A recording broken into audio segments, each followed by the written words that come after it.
اما بعد فاعوذ باللہ من الشیطان الرجیم بسم اللہ الرحمن الرحیم وَإِذْ يَرْفَعُ إِبْرَاهِيمُ الْقَوَاعِدَ مِنَ الْبَيْتِ وَإِسْمَاعِيلُ رَبَّنَا تَقَبَّلْ مِنَّا إِنَّكَ أَنْتَ السَّمِيعُ الْعَلِيمُ۔ میرے محترم بزرگوں اور دوستوں، آج میں اپنے اس مقام پر ہوں جس جگہ میں پیدا ہوا، جس بستی میں میں پیدا ہوا، اور میں نے ہوش سنبھالی۔ ہوش سنبھالنے کے بعد جب مجھے علم دین کی روشنی کی ضرورت پڑی تو مجھے اسی بستی سے، اسی مقام سے، اسی زمین میں سے اٹھ کر مولانا عبداللہ درخواستی کے شاگرد ہوتے تھے مولانا بشیر خالد صاحب، اور مولانا عبداللہ درخواستی کا تعلق مولانا احمد علی لورھوی کے ساتھ تھا، اور مولانا احمد علی لورھوی کا تعلق حضرت مولانا مفتی کفایت اللہ اور شیخ الہند محمود الحسن کے ساتھ تھا، اور حضرت مولانا عبید اللہ سندھی کے ساتھ تھا، جو افغانستان میں پہنچے اور بڑا اس ایریے میں اس نے کام کیا، اور یہ سب کے سب بنے حضرت مولانا قاسم نانوتوی، مولانا رشید احمد گنگوہی،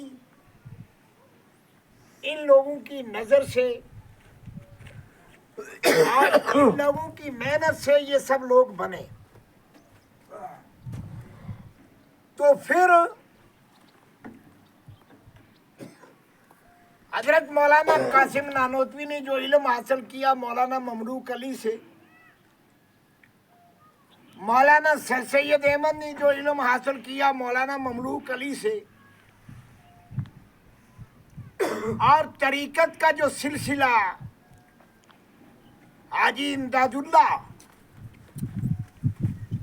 اور میاں جی نور محمد اور حاجی امداد اللہ اور ان اکابرین سے جو حاصل کیا،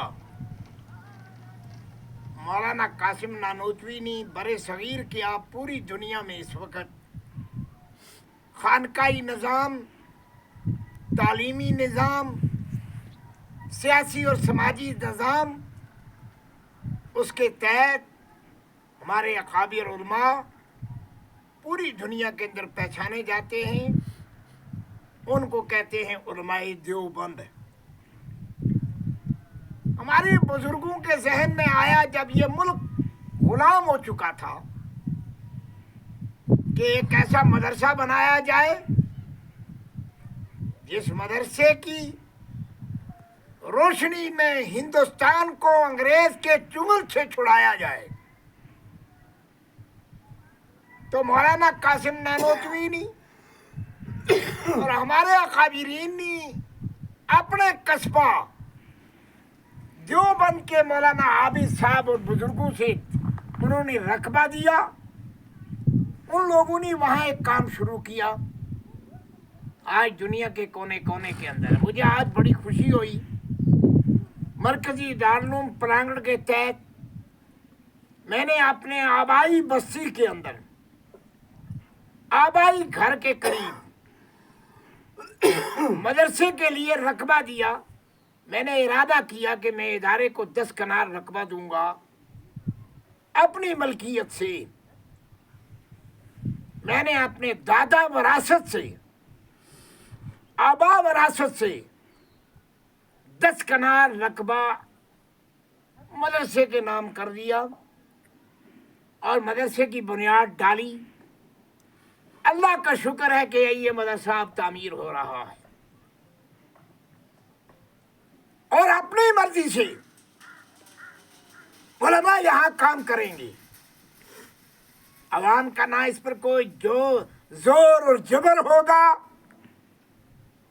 اپنی ملکیت کے اندر ہے، دادا زمین کے اندر ہے، اور یہاں کوئی فساد کی بات نہیں ہوگی۔ یہاں علم کی بات، ذکر کی بات، تعلیم کی بات، تربیت کی بات اس مدرسے کے اندر ہوگی۔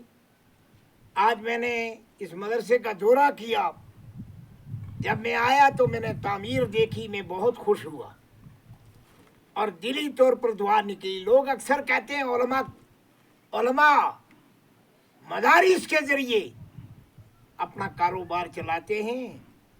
علماء جیسا مزاج آپ کا نہیں ہے، آپ غلط بات کہہ رہے ہیں۔ علماء اپنی آبائی زمینوں میں سے مدرسوں کے لیے دیتے ہیں۔ میں ریاست کے ہر مدرسے کو جانتا ہوں، اور جن جن لوگوں نے اپنے آبائی حلال کا رقبہ مدرسے کو دیا ہے، سرکاری رقبہ نہیں دیا، نہ ہمیں سرکاری رقبے کے اوپر کوئی مدرسہ بنانا چاہیے۔ یہ مدرسہ آبائی زمین کے اندر ہو، آبائی زمین میں نے دی مدرسے کے لیے، اس کے زیادہ بہتر مدرسہ کوئی نہیں ہو سکتا۔ اور الحمدللہ یہیں میری اہلیہ بھی مدفون ہے۔ وہ ایک زمانے کی نیک عورت تھی،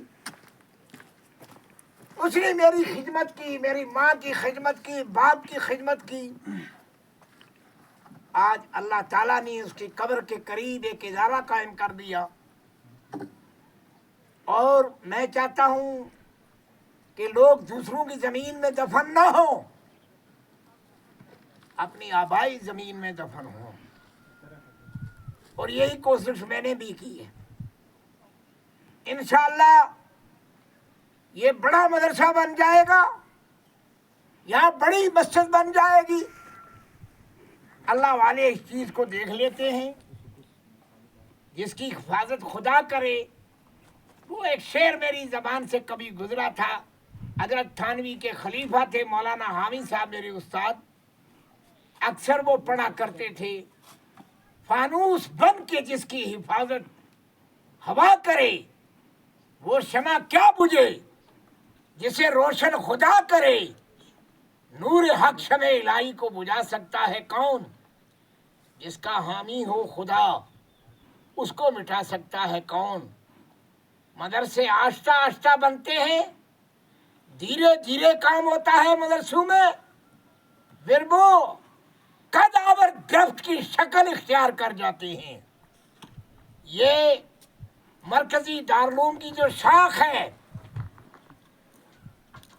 مرکزی دارالعلوم ساج، مرکزی دارالعلوم پنانگڑ کی شاخ ہے، یہ مرکزی دارالعلوم ساج یہ بڑا ادارہ بن جائے گا، اس لیے کہ اس ضلع میں، پورے ضلع میں مدرسے کے پاس جتنا رقبہ ہوگا اتنا کسی مدرسے کے پاس نہیں ہوگا۔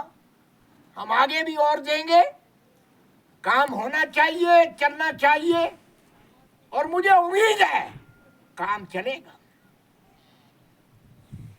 فرمایا مدعی لاکھ برا چاہے، کیا ہوتا ہے؟ وہی ہوتا ہے جو منظور خدا ہوتا ہے۔ یہ مدرسہ بنے گا، اس لیے تمام عوام الناس سے میری گزارش ہے، اس کی تعمیر میں، اس کی ترقی میں اپنا حصہ ضرور ڈالیں۔ جو نہیں ڈالے گا وہ اس کی مرضی، جس کا منظور ہوگا اس کا پیسہ خود بخود پہنچے گا۔ میری دعا ہے اللہ اس مدرسے کو ترقی عطا فرمائے۔ جب تک ہمارے پاس ایمانداری اور اخلاص ہوگا اور للہیت ہوگی، حسد نہیں ہوگا، کینہ نہیں ہوگا، بغض نہیں ہوگا، مدرسہ چلے گا۔ ہمارے اکابر علماء دیوبند کسی کے حسد اور کینے کی وجہ سے مدرسہ قائم نہیں کرتے، وہ اللہ کی رضا کے لیے قائم کرتے ہیں۔ اللہ کی رضا کے لیے مدرسہ بن رہا ہے، اور یہ پاک اور صاف زمین کے اندر یہ ادارہ بن رہا ہے۔ ساری عوام سے میری گزارش ہے کہ ادارے کو آ کر دیکھیں بھی اور تعاون بھی فرمائے. اللہ تعالیٰ آپ کی جان میں اور مال میں اور عمر میں اور ایمان میں برکت عطا فرمائے. آخری دم پہ ہو زباں پہ لا الہ الا اللہ محمد